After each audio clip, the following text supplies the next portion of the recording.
আলহামদুলিল্লাহ একটা উচ্ছে প্রায় 1 কেজি ওজন। এই যে উচ্ছেটা দেখতেছেন এটা কি হাইব্রিকের টিয়া জাতের উচ্ছে। এই যে আমার ভাই বাবলু ভাই এই উচ্ছে চাষ করেছে। ভাই উচ্ছেটা ধরো, এই যে উচ্ছের কন্ডিশন, উচ্ছে একটু আগে মিটারে মাপছিলাম, অল্প 1 কেজিতে কিছু কম আছে, বাট এই উচ্ছে কিন্তু সেই মাপের একটা উচ্ছে। এই যে উচ্ছে আমার লাইফে ফার্স্ট টাইম এরকম এত বড় হয় উচ্ছে, এই জিনিসটা দেখলাম।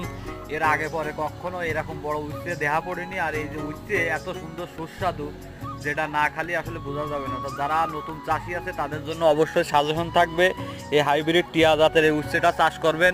একসাথে চাষিও খুশি, সাথে বিক্রি করে লাভবান হতেও পারবেন। কারণ বাজারে এই ধরনের পণ্য বা কাঁচামাল কিন্তু এখনও সচরাচর দেখা যায়নি। সেক্ষেত্রে এর একটা চাহিদা বাজারে কিন্তু অবশ্যই থাকবে। তো অবশ্যই আপনাদের কাছে রিকোয়েস্ট থাকবে, এই যে হাইব্রিড টিয়া জাতের, এটা কোনো প্রমোশন ভিডিও না, আমি কোনো প্রমোশনও করতেছি না, জাস্ট এটা ভালো চাষির জন্য ভালো হবে তাই